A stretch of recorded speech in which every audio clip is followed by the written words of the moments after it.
Most people don't realize it, but war is one of the biggest money-making industries on Earth. In 2024 alone, governments around the world spent more than $2.4 trillion on defense, setting a brand new historical record. That means the war business isn't simply successful, it's operating on a scale few industries could ever dream of. Welcome to Wealth Frontier, the place where ambitious people come to understand how money really moves through the world. Today, we're taking a deep look into the war economy, uncovering just how large it has become, how the system functions behind closed doors, and why it continues growing decade after decade. The uncomfortable truth is that warfare has always created wealth for somebody. Centuries ago, kings and emperors often viewed military campaigns as financial opportunities. They would send armies into foreign territories and return with more land, more resources, and more citizens paying taxes. The more territory they controlled, the more revenue flowed into their kingdoms. Then the Industrial Revolution changed everything. War became less about conquest alone and more about manufacturing and business. For the first time in history, companies were mass-producing rifles, artillery, uniforms, ships, and military equipment. By the time World War II arrived, entire economies were built around military production. The United States government invested billions into private companies to manufacture aircraft, tanks, and weapons systems. When the war ended, those businesses didn't disappear, they expanded. This reality inspired President Dwight Eisenhower, a former military commander, to warn Americans about what he called the military-industrial complex. His concern was simple. If military activity ever became too profitable, it could begin influencing politics, economics, and even society's priorities. Looking back today, it's difficult to argue he wasn't right. Let's return to that figure. $2.4 trillion. That's how much governments worldwide spent on defense in 2024, more than any previous year in history. To understand the scale, imagine combining all global defense spending into a single economy. That economy would rank as roughly the 10th largest on Earth, larger than many advanced nations and sitting just above Canada. And when it comes to military spending, nobody comes close to the United States. Every year, America allocates more than $800 billion toward defense, exceeding the combined military budgets of the next 10 countries. That number already sounds massive, but the details are even shocking. Take the F-35 fighter jet program. Over its lifetime, experts estimate it will cost more than $1.7 trillion, making it the most expensive weapons project ever created. That's approximately the size of Australia's entire GDP spent on a single aircraft program that continues to experience technical issues decades after development began. Or consider the Iraq War. That one conflict cost American taxpayers an estimated $2 trillion, and that figure doesn't even include interest payments or decades of healthcare expenses for veterans who served there. Even individual soldiers represent enormous spending. Every recruit who is trained, equipped, and deployed costs hundreds of thousands of dollars.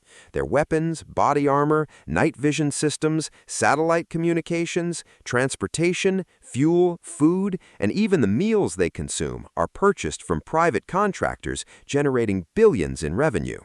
When you add everything together, it becomes easier to understand how military budgets exceed $800 billion annually. What's remarkable is that these budgets rarely shrink significantly, even during peaceful periods, because peace doesn't necessarily mean reducing military readiness. In fact, maintaining strength is one of the few issues politicians on both sides often agree on. The concept is known as deterrence. The idea is that the best way to avoid conflict is to remain prepared for it. Nuclear weapons provide the clearest example. If both Russia and the United States understand that a nuclear exchange would be catastrophic, neither side has much incentive to start one.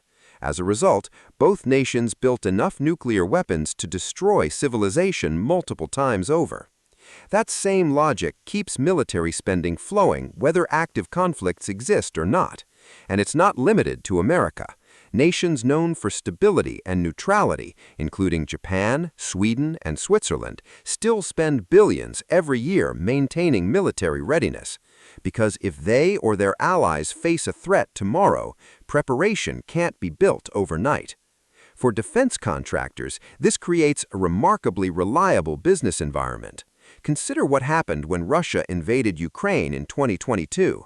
Within weeks, shares of major defense companies surged between 20 and 30%. Investors immediately understood that governments would increase military orders, approve larger budgets, and sign new contracts. That's what makes this industry so unique. For ordinary people, war often means destruction, suffering, and loss. For defense companies, however, conflict, or even the possibility of conflict, often means increased revenue and larger profits. And that's one of the reasons the war business remains among the most profitable industries in existence. Whether people approve of it or not, the economics behind military spending create powerful incentives that keep the system moving forward. And when you examine the biggest players in the industry, the same names appear repeatedly: Lockheed Martin, Raytheon, Northrop Grumman, Boeing, and General Dynamics. Together, these corporations are worth hundreds of billions of dollars, and their value comes directly from the structure of a system that continuously feeds itself year after year. The reason these companies remain so valuable is because the entire system operates like a self-reinforcing cycle that repeats year after year. It all begins with governments. Every nation allocates a portion of its annual budget toward defense, usually justified through national security, military readiness, deterrence, or protecting strategic interests. That money then flows directly to defense contractors that manufacture whatever equipment governments require. Fighter jets, tanks, missiles, drones, satellites, cybersecurity infrastructure, transport vehicles, surveillance systems, anything capable of maintaining or projecting military strength. When conflict breaks out, demand for these products rises almost immediately. Equipment gets damaged, consumed, or destroyed, which means it must be repaired, upgraded, or replaced. As a result, government contracts grow larger, and corporate revenues often grow alongside them. What's interesting is that military spending rarely disappears once the fighting stops. It simply moves into a new phase. After conflict comes reconstruction. Roads, buildings, infrastructure, and critical systems must be rebuilt, and in many cases, the same corporations benefiting from wartime spending also secure contracts during the rebuilding process. During Iraq's Reconstruction, for example, companies such as Halliburton and KBR generated billions of dollars through government-funded projects.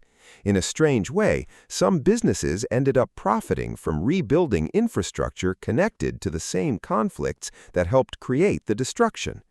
Once reconstruction slows down, governments return to a familiar argument. Future threats still exist.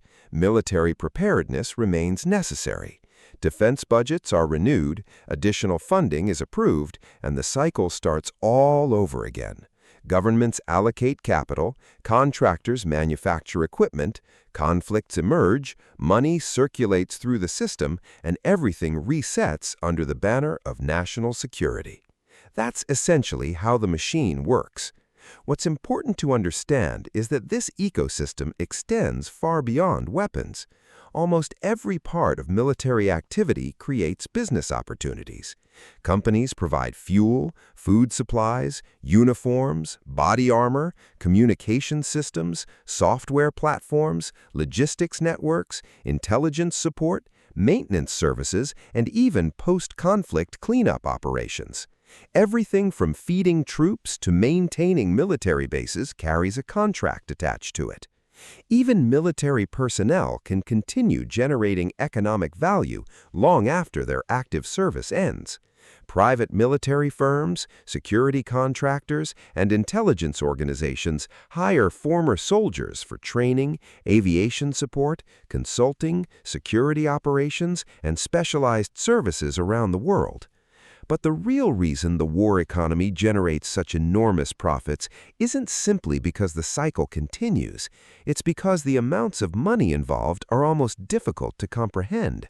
Over the years, stories have emerged about government agencies paying hundreds of dollars for ordinary items such as tools, replacement parts, or equipment components that would cost only a fraction of that amount in retail stores. When budgets are measured in billions, individual expenses often receive far less scrutiny than they would in normal markets. And when people ask why this pattern continues, many analysts point back to the warning President Eisenhower delivered decades ago. Major defense contractors spend millions every year on lobbying efforts, political donations, policy organizations, and advocacy groups designed to influence defense decisions. Their boards often include retired military leaders, former Pentagon officials, and high-ranking government personnel. At the same time, corporate executives frequently move into government positions where they help determine how defense budgets are allocated. This creates what many observers call the revolving door. Individuals move repeatedly between government agencies and the industries those agencies oversee. Over time, the distinction between regulator and regulated becomes increasingly blurred. Economists describe this process as regulatory capture, where industries gain significant influence over the institutions meant to supervise them. Even if a politician genuinely wanted to reduce military spending, another challenge quickly appears. Millions of jobs depend directly or indirectly on defense manufacturing, military logistics, engineering, research, technology development, and support services. Significant cuts could lead to layoffs, economic disruptions, and major political consequences. As a result, many policymakers choose not to pursue aggressive reductions. Once again, this reflects exactly what Eisenhower warned about. His concern wasn't simply military spending itself, it was the possibility that military-related industries could become so deeply integrated into the economy that reducing their influence would become extremely difficult. Looking around today, many would argue that's exactly what happened. Military spending has become so economically significant, so interconnected with jobs, corporations, and government budgets that bringing it to a complete stop is no longer a realistic option. So, what does all of this actually mean for ordinary people? The answer isn't as simple as saying war is good or bad. Most people would agree that war itself is tragic, but the system surrounding it is far more complicated than many realize. Consider how many technologies we use every day originated through military research. The Internet began as a defense project. GPS technology was originally developed for military navigation and targeting. Drones existed as military tools before becoming consumer devices. Even much of today's artificial intelligence research has roots connected to defense investments. In other words, many innovations that improve civilian life today emerged from the same system that funds military development. Then there's the argument for deterrence. The stronger and more capable a country's military becomes, the higher the potential cost of attacking it. Nuclear weapons are perhaps the clearest example. They are among the most destructive technologies ever created, yet many experts argue that the existence of nuclear deterrence has helped prevent direct military conflict between major powers for nearly 80 years. In that uncomfortable sense, deterrence has arguably worked. While conflicts still occur around the world, the broader historical data suggests humanity experiences fewer large-scale wars today than during many previous eras. That's the positive side of the discussion. But there is also another side. Once war becomes a business, and in many respects it clearly is, the incentives become complicated. Modern economies tend to reward whatever generates the most revenue. They don't automatically distinguish between what benefits society and what harms it. And as history has repeatedly shown, warfare has often been profitable, and where profit exists, businesses inevitably emerge to meet that demand. One interesting pattern is what often happens when conflicts end. Shares of major defense contractors such as Boeing, Lockheed Martin, and Raytheon frequently experience pressure because investors anticipate reduced military spending. It's a strange reminder that from a purely financial perspective, conflict often generates more revenue than peace. Which raises a larger question. Maybe the debate isn't simply whether the war business is right or wrong. Perhaps the deeper question is whether we're comfortable living inside an economic system where military spending has become such a fundamental component of growth and stability. That's something to think about. And that's essentially how the modern war economy operates. If you're serious about understanding wealth, power, economics, and the systems shaping our future, keep learning, keep questioning assumptions, and keep expanding your perspective. Thanks for spending a few minutes with us today. We'll see you in the next one.